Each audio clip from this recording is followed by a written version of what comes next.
Nguvu ya serikali inaanzia kwa mtendaji. Imani ya wananchi kwa serikali hujengwa katika namna wanavyopokea huduma na uongozi katika ngazi hii ya msingi.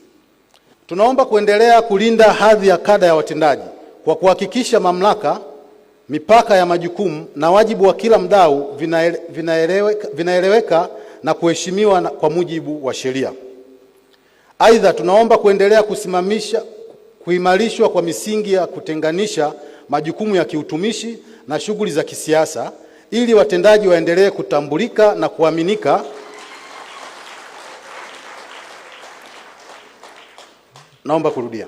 Aidha, tunaomba kuendelea kuimarishwa kwa misingi ya kutenganisha majukumu ya kiutumishi na shughuli za kisiasa ili watendaji waendelee kutambulika na kuaminika kama watumishi wa umma wenye weledi, wasiokuwa na upendeleo wa kisiasa katika utekelezaji wa majukumu yao. Tunaomba kuendelea kufanyiwa mapitio kwa muundo wa kada na mifumo ya maendeleo ya watendaji ili iendane na majukumu halisi wanayoyatekeleza. Mfumo huo uwezeshe maendeleo ya taaluma, upangaji wa madaraja na kuzingatia sifa, uzoefu na utendaji bora. Mheshimiwa mgeni rasmi, tunaomba kuendelea kuboresha mazingira ya kazi kwa kuhakikishia watendaji wanakuwa na ofisi zenye hadhi, nyumba za kuishi hasa katika maeneo yenye mazingira magumu, usafiri, vifaa vya tehama na vitendea kazi vinavyowezesha kutekeleza majukumu yao kwa ufanisi. Tunaomba kuwepo na mipango endelevu ya kitaifa wa mafunzo kwa watendaji katika maeneo ya uongozi, utawala, usimamizi wa fedha za umma, usimamizi wa miradi, matumizi ya teknolojia na maadili ya utumishi wa umma. Kama nilivyosema kwenye risala yenu kwamba mmeunda umoja huu kwa lengo la kuwaunganisha watendaji wa kata, vijiji na mitaa ili kujenga uwezo wa kitaaluma, kuimarisha maadili ya utumishi, kuboresha utoaji wa huduma kwa wananchi na kwa mashirika ya serikali katika utekelezaji wa sera na mipango ya maendeleo. Jambo hili ni muhimu sana na litaleta tija kwa taifa letu na usimamizi mzuri wa utawala bora katika ngazi za msingi, usimamizi wa miradi ya maendeleo na shughuli zote za kiuchumi katika kata, vijiji na mitaa.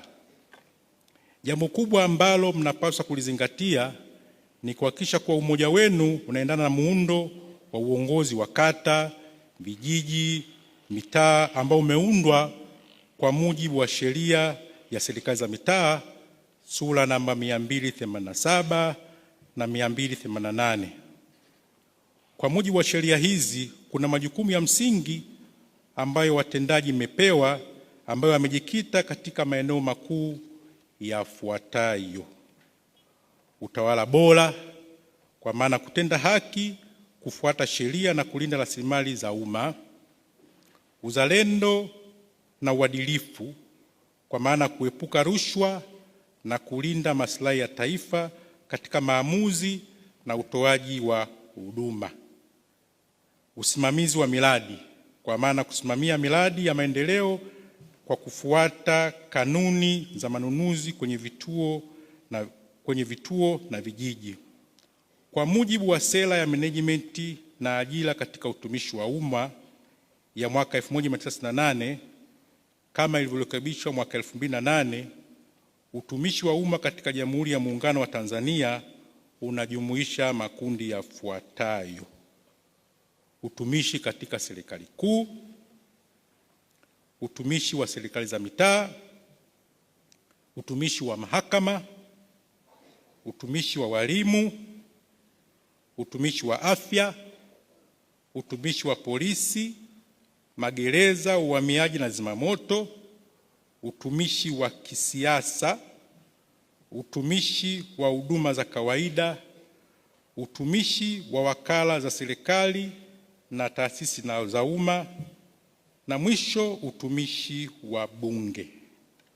Kwa maana hiyo, changamoto zenu nyingi za kiutumishi zinapaswa kutatuliwa kwa mujibu wa sheria na kanuni za utumishi wa umma.